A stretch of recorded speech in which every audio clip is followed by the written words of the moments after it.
Hi, hello everyone. Welcome back to Barely Bookish. Thank you all for joining me for episode 2.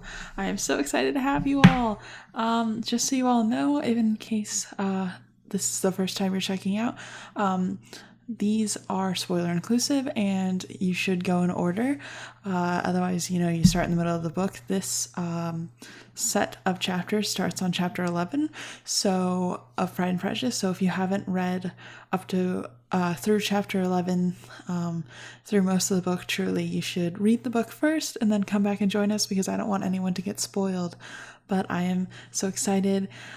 Just some quick housekeeping things. We also have a Barely Book Club, so if you want to join and read A Song of Wraiths and Ruin by Roseanne A. Brown with us, we would be more than happy to have you join us. It's on Discord. You can find us by going to barelybookish.com/connect, and it's a lot of fun. It's pretty new on Discord, but I absolutely love that it's on Discord now. It's a lot more inviting, I guess. It generates a lot more conversations, so we would absolutely love to have you. So the reason it just jumps in on this one is because I accidentally recorded the first episode way too long. So I am once again joined by Amanda Faye. She's not here for the intro for us, but you will hear her right again as soon as we start up the episode. So I hope you all enjoy this episode of Pride and Prejudice on Barely Bookish.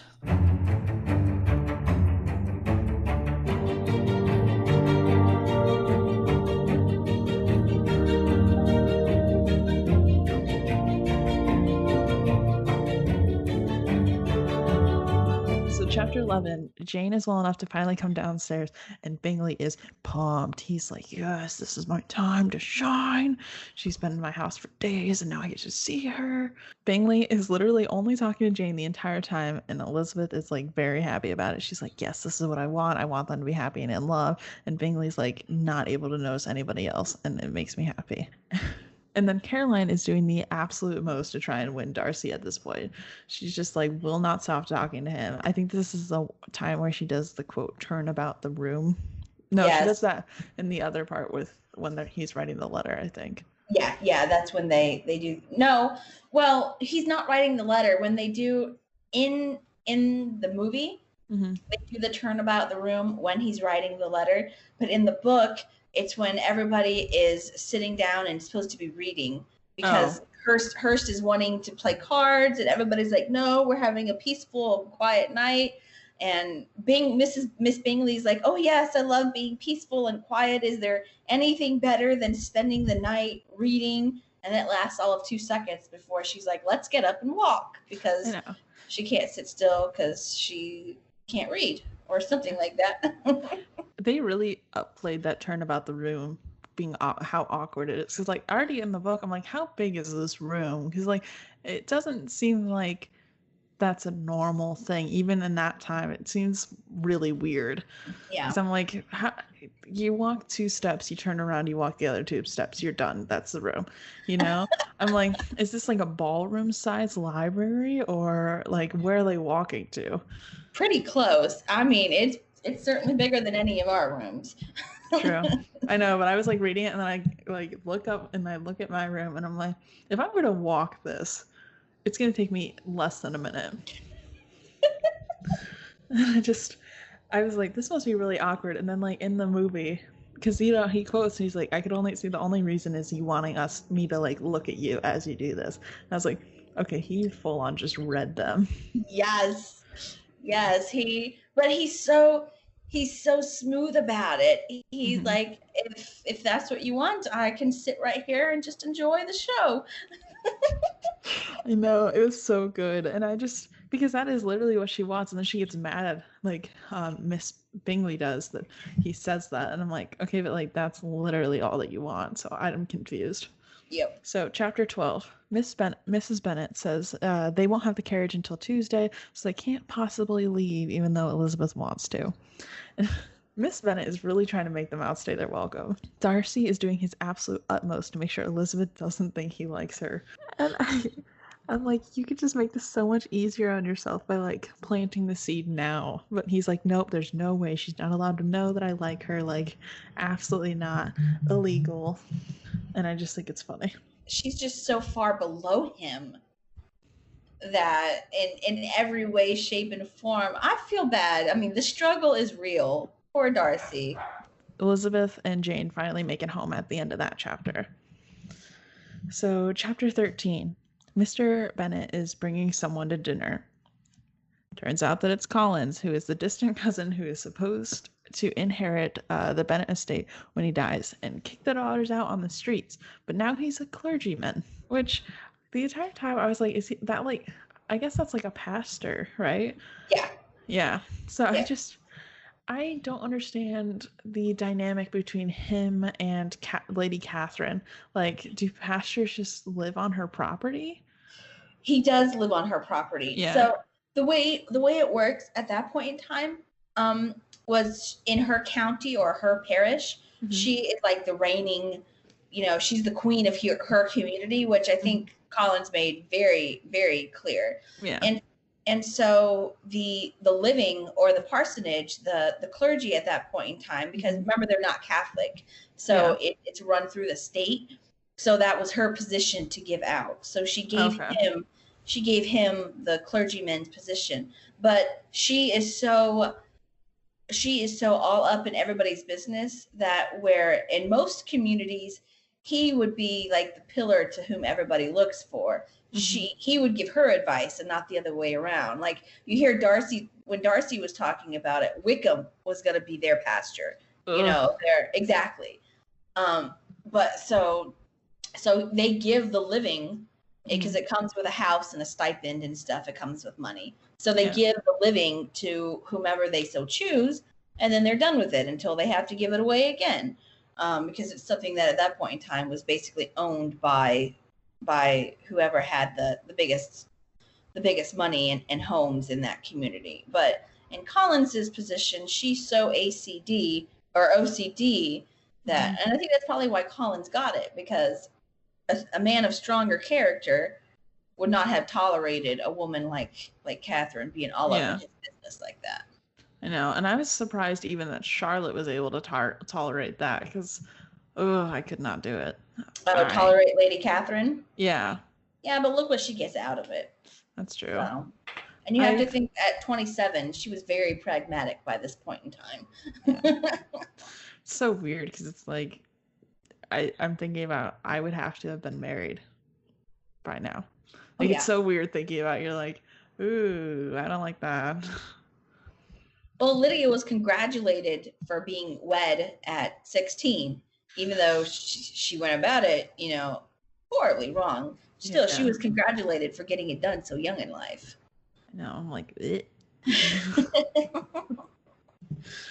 It sounds, at that point, I was like, sounds like he's pretty pumped about getting the estate anyways.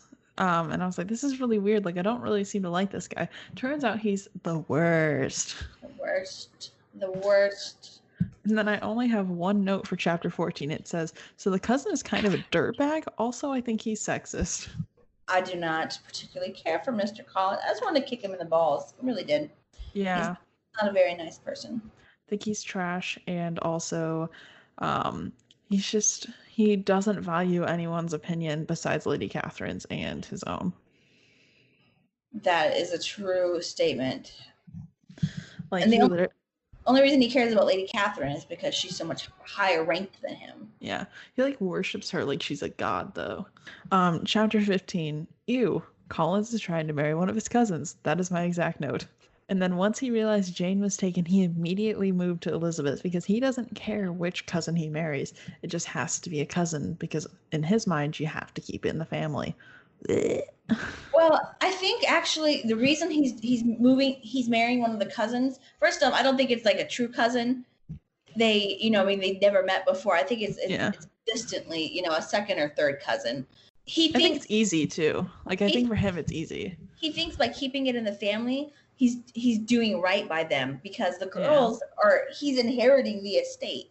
So if dad dies before all the girls are married off, then they've got no place to go. They're essentially homeless. Yeah. So he thinks by marrying one of the girls, he'll be justified. He'll be able to keep them in the home with them. He thinks he's doing a benevolent thing by trying to marry one of the Bennett daughters, in his mind at least. I guess. I think there was also like, oh, it's really easy because he doesn't want to search for a wife. He doesn't want to put in effort either.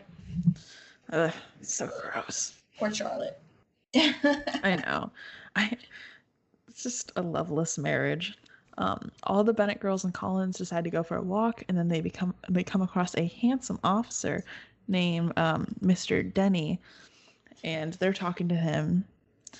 And then Wickham comes up, and that's when they cross paths with Darcy and Bingley, and somehow Darcy and Wickham know each other, which for quite a long period I accidentally wrote Wickerham in my notes. So I thought it's I actually changed Wickham. Oh, Wickham? Yeah, you're right. I always I don't know why, but every time I read it, I put the ER on it, like a wicker basket. That's funny. So it's I thought I got it all, and I just saw a part of my notes that says Wickerham. Oops. I'll have to change it later. I'll have to go through all those again. So in chapter 16, everyone is going to dinner at their aunt's house. And this is the point where you start seeing that Wickham, there we go, has an interest in Elizabeth. And Collins is starting to realize that none of his cousins are interested in him. And he's like, oh no, I wanted them to marry me. So Elizabeth really wants to figure out how Darcy and Wickham know each other. Oh, there's another time I wrote Wickerham. I really thought I got all of these, and now it's like my entire chapter 16 notes say Wickerham. That's adorable. Whoops. This is what you get when you have a little bit of dyslexia and you start trying to write notes as you're reading.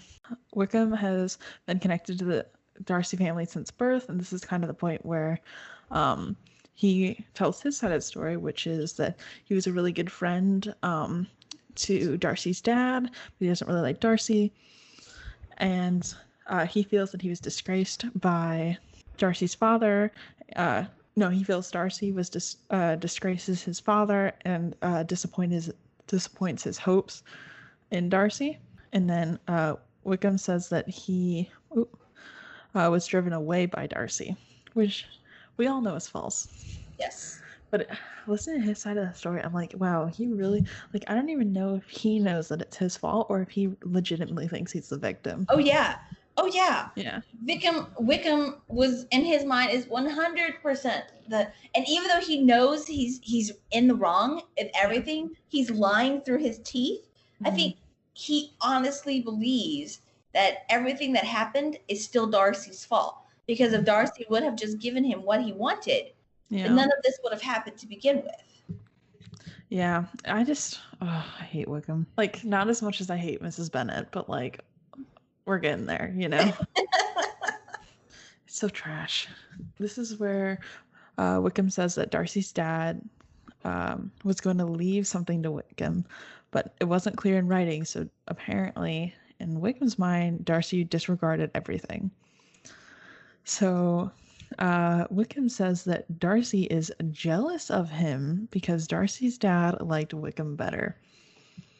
And that's exactly what he says, which did you think that his dad actually thought liked Wickham better, or that's what Wickham thinks?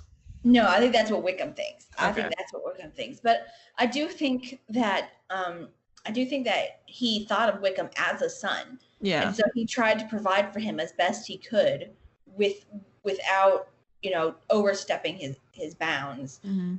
But yeah, I mean, he paid for his education. He set him up with the living, so he could have the parish on the property. So I most definitely, I mean, they were raised as brothers. Yeah. And until Wickham threw that all away. Yeah. Elizabeth says she doesn't understand how Darcy is friends with Bingley when Bingley is so nice. And it got to a point where every time Elizabeth talked trash about Darcy, I'm like, that is your husband? Please don't. It's like when you, what show was I just going to say? It's when you read Harry Potter and every time in the first few chapters that Ron talks trash about Hermione, I'm like, that's your wife. Like, I know you're a child and you don't know, but that's your wife. Had you seen the movies before you read the books? Yeah, I did. So I got that context of being like, okay, I know exactly what's going to happen, but I want more detail. Oh, you don't know exactly what's going to happen. Those books really went off script in some places. That's true. I know, it's like I thought the movies were amazing. I loved the movies, and then like I read the books, and I'm like, these movies are like American cheese, and there's other cheeses out there that you experience in the books. You know, you don't just have to settle. Like, it's just the books are so much better that like now I watch the movies and I'm like, okay, this is like a little taster, but like I need more. Yeah, I have to think of them separately. If I think about the movies as a representation of the books, I get all wanting to throw things.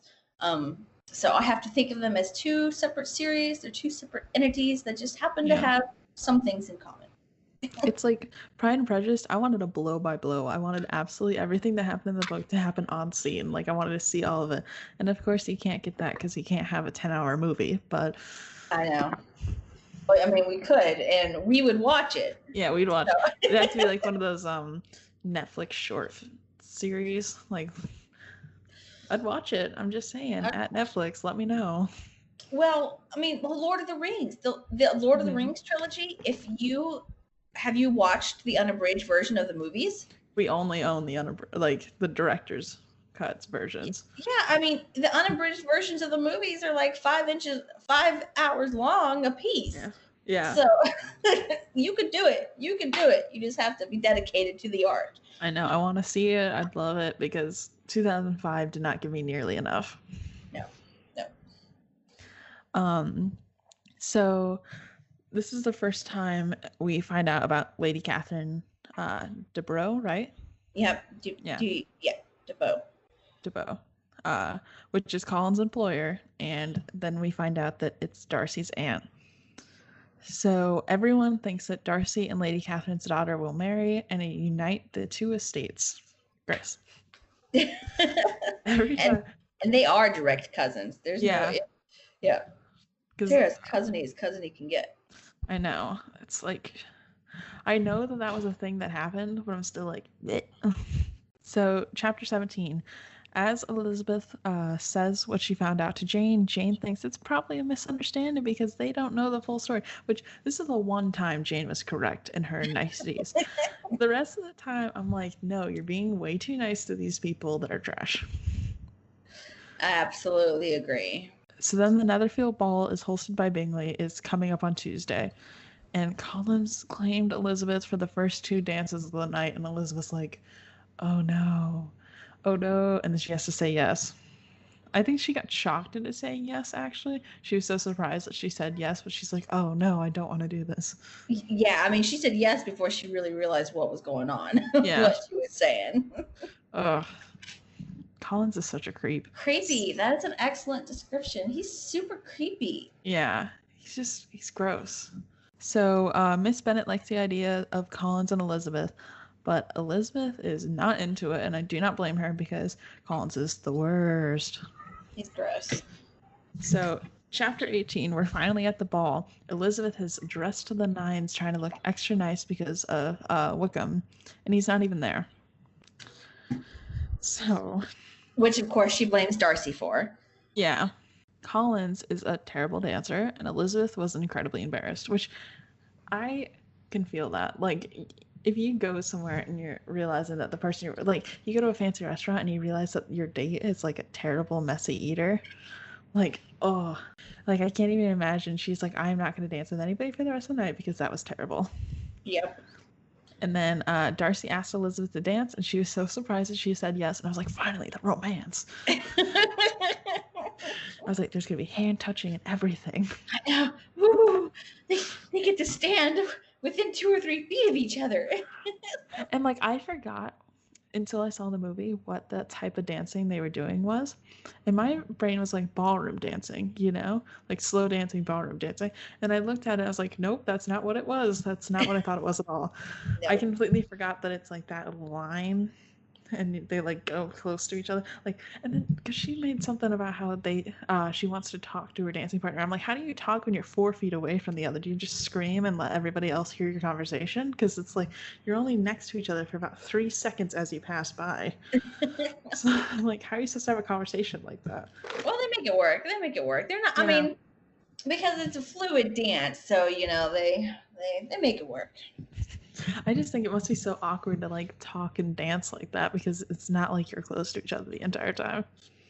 Very true. They begin dancing really quietly, and Elizabeth makes a comment and he replies, goes silent again, and she tells him he needs to make conversation now, which is my favorite part of like this entire thing. She's like, well, I already talked, so it's your turn to talk. Like, you have to start the conversation. And he's like, well, what do you want me to say? Like, I thought that was so funny. It's like the modern day conversation couples have about dinner. Well, I picked dinner yesterday, so now you have to pick dinner today. Well, then what do you want? Well, that's not the point of this. The point of this is I said you have to pick. That, and then you say Chipotle, and they're like, we had Chipotle yesterday, and you're like, well, then you have to say something. It's such like a long-term relationship type of conversation that they're having right now. It's like, I changed the kids' diapers yesterday. You have to do it today. Like, yes, that is so funny, so true. And then at this point, Elizabeth, because she has no chill, hints that she knows what went on between Darcy and Wickham.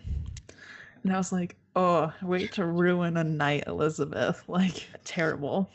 She's just poking the bear. I know. She's like, hey, it'd be fun if I brought up this trauma for you. See, but she doesn't realize it's trauma yet. She's trying to throw his bad behavior in his face. Yeah. And she thinks he's bad. She doesn't realize what she's just done to him. Yeah. I after knowing his side of the story, this part makes me so upset. I know. It's so much of both of their behavior, hers especially, is so cringy when you get to the end of the book, because you're just like, oh, you behaved so bad and you really, really shouldn't have. And it's like, that she is one of those people that like lays awake at night and replays this entire conversation. She's like, oh, I hate myself. Yep. Darcy says that she shouldn't judge him when she doesn't know him, which is a fact. Mm-hmm. And then Miss Bingley says that so after they are done dancing, Miss Bingley comes up to Elizabeth and says that Wickham is actually in the wrong here, and that what was left to him was conditional only. And then at this point, I put the guess in that the condition was that Wickham had to marry Miss Darcy, who he does not seem to like, which was not a fact, but I still had to. That was my guess for what the condition was. Jane really likes Bingley, which I think is super sweet, because every time that there's reference to them being together, I just have to make a note of it. And then in this moment is when Collins finds out that Darcy and his employer are related. So Collins goes up and starts paying his respects to Darcy as obnoxiously as humanly possible. Oh, it's so. And what makes that even worse is that was at a point in time where you could not walk up to a stranger. Mm-hmm. It did not matter if you had seen that stranger half a dozen times. If you had not been personally introduced to them by somebody else, then it was the deepest faux pas. And as his aunt's ambassador, Collins, as Catherine's ambassador, Collins should have known that it was the deepest faux pas, and it was an insult to Darcy and his position to go up and address him like that. Yeah. And he just did it in front of everybody. It was so uncouth. And Elizabeth's like, no, please, no, don't do it, please. And he's like, I'm gonna do it. And everyone's like, And then, of course, who pays for it but Elizabeth? Because then Miss Bingley is all like, what interesting relatives you have. And Elizabeth is like, just die. Yeah, and he does it so loudly. And like at that point, Darcy's in the center of the room. It's not like he pulls him aside and is like, oh, hey, like I found out he does it in front of every single soul. Everybody. Yeah, it's miserable. I just want to smack him. Yeah. And then after that, Collins follows Elizabeth around for the rest of the night so she couldn't dance with anyone else because he's already territorial. Stalker! Yep. And then this is when it's announced that Bingley is going to go to London for a little while. So chapter 19, I thought Collins was leaving that day, but actually he was leaving in a few days and is asking for a private word with Elizabeth. And then Collins tells Elizabeth that he selected her as his wife, which is disgusting. Which is like, it's like, I'm laying such an honor on you. Yeah. Like, ugh. You're like, oh, that's romantic. Thanks. Like, I love it. You should try not to shudder in front of him. Ugh. Yeah. And then Collins talks all about the benefits of marriage for himself, not even weighing in Elizabeth's feelings at all. And then in his proposal, he constantly refers to Elizabeth as his cousin. And while it's true, it's so gross. So gross. I'm like, just say Elizabeth, like, ew. So Elizabeth says no, and Collins says, it is usual with young ladies to reject the addresses of the man whom they secretly mean to accept. Which, how come in the 1800s men still didn't realize no means no? We're in the 2020s and men still don't realize no means no. I know. I'm just, things have not improved and it makes me sad. I mean, so gross. And then so after Elizabeth very clearly says no, thank you, and she is not even a little interested, Collins says that he hopes she will be nicer next time he asks. Disgusting. So chapter 20, Mrs. Bennet is going to talk Elizabeth into marrying Collins, and I think this was very well done in 2005's movie, to be honest, this whole conversation. Yes. I love, I mean, in the books, I hate Mrs. Bingley, not Mrs. Bingley, Mrs. Bennet. She's my least favorite character. But in the movies, I'm such a fan of the actress who played her. Yeah. And how she brought her across that it almost makes me want to like her, because she looks like she's so stressed out over Elizabeth telling him no. She's like, what in the world is wrong with you, child? Yeah, literally.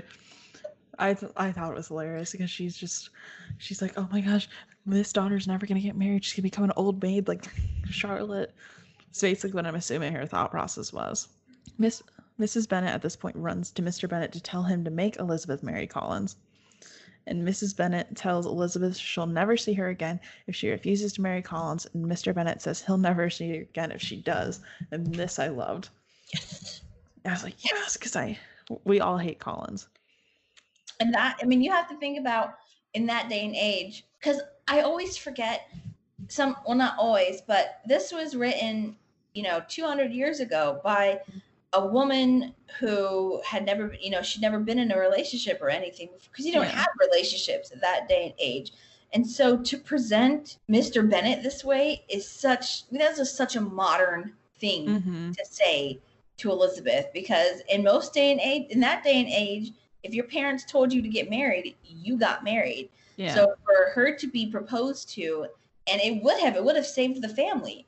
I mean, the house, the property would have then gone to Elizabeth.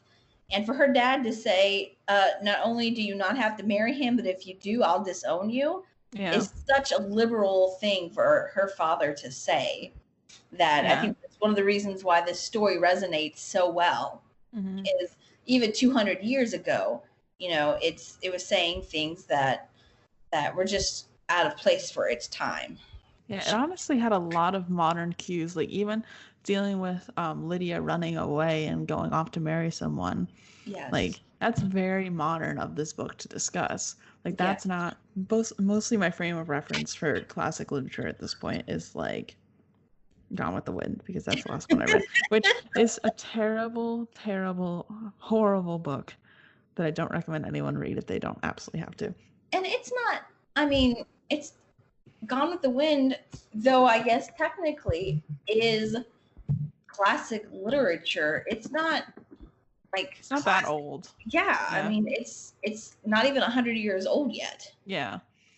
So but it's like my understanding of like the way society functioned is from that book, and like that book is so horribly racist. I can't handle it. We also have to remember that was what 1920s Georgia. Yeah. 1920s the South. I know. Whereas Pride and Prejudice is in the early 1800s in Britain. Yeah, and so. Which I feel like Britain too didn't have as many. Like they had rules, but it seems like in America those rules were very strict for the way society behaves, whereas in Europe they still were like people are people in a way. So they still allowed certain things. Like while things were not necessarily great, they still were like, okay, these are still things that happen. Whereas like in America it seemed like, you know, if your kid runs away, not a single soul will discuss that publicly. Yeah. You know? So I think it's kind of weird, and I do like that Pride and Prejudice isn't like afraid to discuss that is something that happens. She was such a modern person for her time. It was fantastic. I know. And that's, I think, what makes the book so good is that it doesn't feel like it's stuck in the past, where a lot of classic literature does. It feels very stuck. Yes. It aged so well. Yeah, I definitely think so. And it's not like there's not so much, like, while there's classism, it shows like overcoming classism instead of being like classist necessarily. Yes. You know? So I think that's what I really liked about it. So, okay, back to the chapter. Mrs. Bennet says that she's going to keep her word and never talk to Elizabeth again. Which is like, being raised with sisters, threats like this I always find funny in books because it's so, like, it happens all the time. And it's like, I'm never going to speak to you again. You ate the last cookie in the fridge and how dare you? And she doesn't even last half a second before she's already off and lecturing her some more. I know. So, I think it was like an hour she lasted, right? Probably not even. As crazy. So chapter 21, Collins will not look at or speak to Elizabeth, and he's now talking solely to Miss Lucas. Because I think Elizabeth had said, hey, can you like distract this guy because he's annoying the living daylights out of me? She's like, sure. And then turns out, you know, they end up getting married. So all the girls go over to the aunt's house to see if Wickham, and he says he couldn't bear to be in the same room as Darcy, which is already suspicious because this is where you start seeing holes in his story, because it's like if his side of the story was true, Darcy would be hiding from Wickham, but he's not. So yep. Apparently the Bingley family and Darcy have gone to London and have no intention of returning anytime soon, according to a letter written to Jane. And Miss Bingley shadily implies that Bingley will marry Darcy's sister in her letter as well. This made me so salty.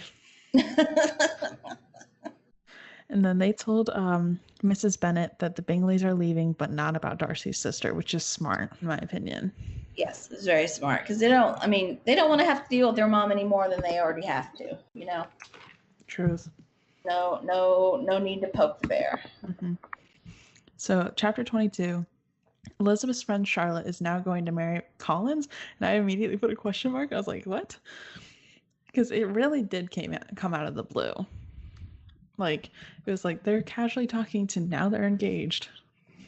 Well, she was super sneaky about it too. Yeah. She saw that opportunity, and I don't think enough credit is given to Charlotte in this book, because Elizabeth is all like, what a bad choice, what a bad decision. But Charlotte worked that so well. She saw an opportunity. She used it to herself all throughout the book. She manages to push off Collins. She gets him out of her face. She encourages him, go outside, do this. She agrees with everything he says to stop the ranting. You know, Elizabeth looks down on Charlotte for agreeing to marry Collins, but I think in reality, Charlotte played that so well. She manipulates the crap out of him. Yeah. And now she's in a nice home. She's taking care of herself. She's not underneath her parents' thumb anymore. They don't even sleep in the same room. You know, she has to do very little to appease him. And now she's got like this great new gig out of it. Yeah, so she basically got a casual roommate. Yeah, I don't think enough credit was given to Charlotte and how smooth she made that happen for her. I do think that Charlotte just did not ever want to get married, and she's like, okay, I know I have to, so I'll just marry this guy, and I'm not going to allow him near me, but... I've always wondered if maybe deep down Charlotte wasn't a lesbian. I wondered that too. That's why I was like, you know, not to like put modern not to like put my perspective on her, but I was like, I wonder if that was like Jane Austen's cueing into not all people are happy and like not all people want to be in straight relationships, but that just might be my perspective putting that onto her. Well, I mean, homosexuality is not a new concept. Yeah. It's not something that just popped up in the last, 40 decades or 40 years or whatever. They've had homosexual, at one point in time, it was common, in the Roman Empire, it was, they thought that the only way you could truly be of one mind was with a person of the same sex. So it certainly wasn't something that was talked about at that day and age, but they had lesbians and they had gay people. I know that, but I did it on the down low. I think I said that the wrong way. I meant it as more of like, I didn't want to say that like I'm putting that perspective on her because of like you don't really write that in books at that time. But like I definitely knew there was less because wasn't in I might be wrong, but I know there was a famous author. I think it was Mary Shelley. Wasn't? I might be wrong. I know Shakespeare's was gay, right? Shakespeare, bi, most definitely. Bi? Okay. Yeah, most definitely. And then I feel like I heard something about Mary Shelley. I feel like I heard that she did orgies, and that she might have been gay, but I don't know if that's a fact. I don't know if that's a fact. I might just be spreading rumor here. It sounds like a fun rumor. I remember seeing something about that, and I was like, that hits right. Like. Mary Shelley's married to the dude who wrote Frankenstein, right? I thought no. Mary Shelley wrote Frankenstein. Oh, Mary Shelley wrote. Well, I'm stupid. I didn't know that was written by a woman. I think she had to put it under a fake name when it was published. Ah, well, that makes more sense then. Yeah, because Jane Austen also published Pride and Prejudice anonymously. That I did know. Yeah. Okay, so back to the book again. Chapter 23. So Mr. Lucas comes over to announce Charlotte's engagement, and everyone in the Bennet family thinks he's lying because Collins just proposed to Jane 3 days ago. And Mrs. Bennet is not happy at all, and Elizabeth is so disappointed in Charlotte, and it's putting a damper on their friendship, which, yeah, it's kind of sad, but I mean, I get it. I think in in Elizabeth's mind, she's like, you're marrying so below your status, because he's not a good or interesting person. And Jane wants her to be with someone that's like awesome. But I don't think Charlotte, even if she was given Darcy or Bingley, she's not interested in them. She doesn't want a man. Well, I think at this point in time, she's at the point where beggars can't be choosers. She needs to get out of her parents' house. And so, and she knows, I mean, she's old, at least for that point in time. She's not pretty. She's got nothing to recommend her. Yeah. So she's basically telling, Elizabeth that, you're being stuck up when this is what's best for me. And you should be a good friend and be happy for me instead of sticking your nose up at a situation that just because you're good enough to tell him no doesn't mean that I am in a place that I can. Plus, I think Charlotte secretly kind of enjoys the fact that she can push Collins around, whereas like she doesn't want someone that's going to tell her what to do all the time. She wants someone that like is going to just exist so it looks like she has a man in her life. Yep. She has him wrapped around her little pinky. Yeah, and I mean, I get it, and I respect it. Like, Charlotte totally pulled a power move at that point. Yes, she did, and I thought it was awesome. And then Colin says he's going to be returning rather soon, and not a single soul in that Bennet household is happy about it. And I guess they're hoping to get married very quickly, because what's the sense of a long engagement when you don't love the person you're marrying? Very true. So, chapter 24, Bingley is stuck in London for the winter with the Darcy family. Jane says she's decided to move on from Mr. Bingley, which is a lie, but Elizabeth thinks drastically less of Charlotte for lowering herself to agree to marry Collins because he is trash. Elizabeth and Jane essentially agree to no longer talk about Bingley at all. And, oh my gosh, I wrote Wickham again. Wickham is calling on the Bennet family more, and it's public knowledge that he doesn't like Darcy. This, at this point, he has told the entire town what he thinks of Darcy, which is not great. Elizabeth is just ticking people off left and right, man. I know. She does not do well in these first few chapters. She is very opinionated. Yeah. So, chapter 25, Mrs. Bennet's brother and wife come for a visit to spend Christmas with them, and Mrs. Bennet's sister came as well. So I couldn't figure out. I guess I did say Mrs. Bennet's brother, but everybody refers to them like Mr. Darcy and Mr. Bennett and Mrs. Bennett both refer to him as brother. They don't say brother-in-law. So the entire time I was like, whose like sibling is this? Well, they didn't really consider things as in-laws at that point in time. So the siblings they're blood related to Mrs. Bennett, to the girls' moms.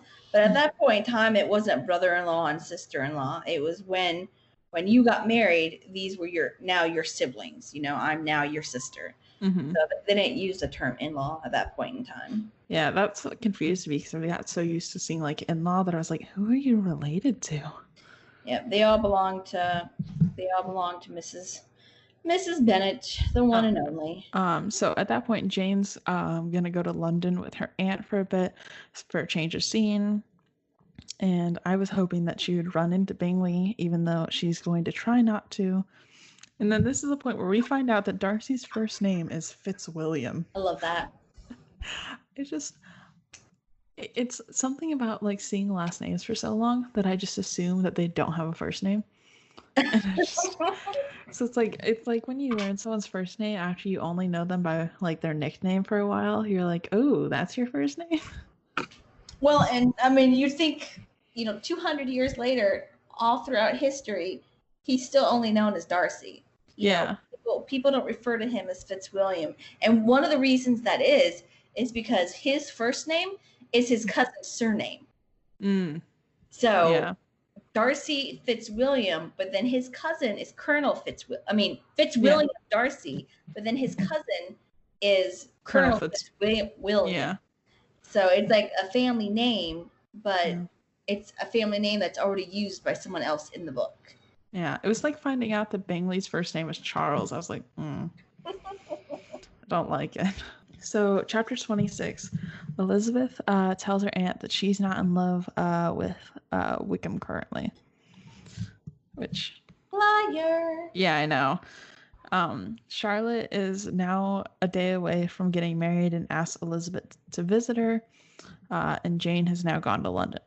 So Charlotte was married and then immediately went to Kent from the chapel doors. She didn't even go back home. She didn't go to the bathroom. She immediately walked out. Was like, all right, time to go to Kent, which is wild. Because I was like, was the carriage fully packed and just waiting? Oh my goodness. Could you imagine going in your wedding dress and driving halfway across the country? Well, their wedding clothes were designed to be able to hop in the carriage and head off to their husband's house. Because, I know Kent, realistically, from London is not that far. But, imagining it in a carriage, it must have been, a couple hours at least. This is one of the hardest things I struggle with when I read European literature, is when we think of the country, we think of the United States. Yeah. So I'm going from Florida to Seattle, that's a 5-day car drive. If I'm traveling in a buggy and carriage, that's 5 months. But England, the whole country of England, is smaller than the state of Texas. Yeah. So it's when we think, they're traveling all over the country, and we're thinking, oh, that must take months. In reality, it only takes hours, because you can get from one side of England to the other in a car in a matter of 6 hours, See, I had the advantage. I went to London for a study abroad for a month, so I lived there for a month. Cool. So I have an understanding of it, but I'm trying to remember how long, in the tube, which is basically, it's pretty direct. It goes pretty fast.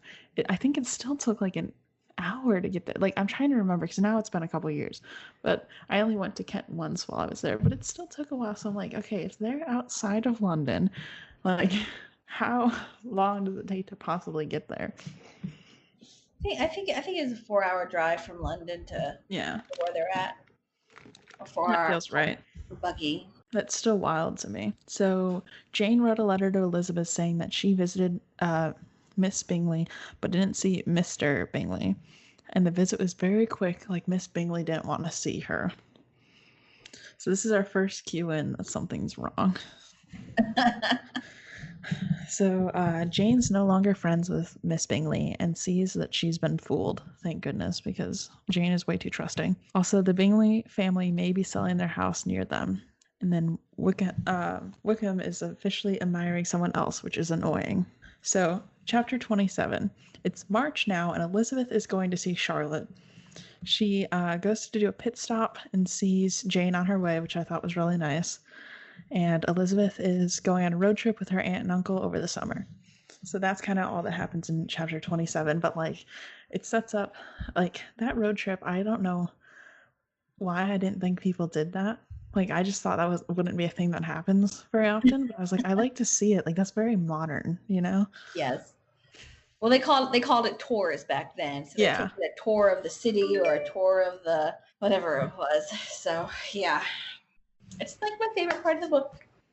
I know, I like that. I was like, that's like a fun little thing to do. But I also like that they go see Pemberley, so.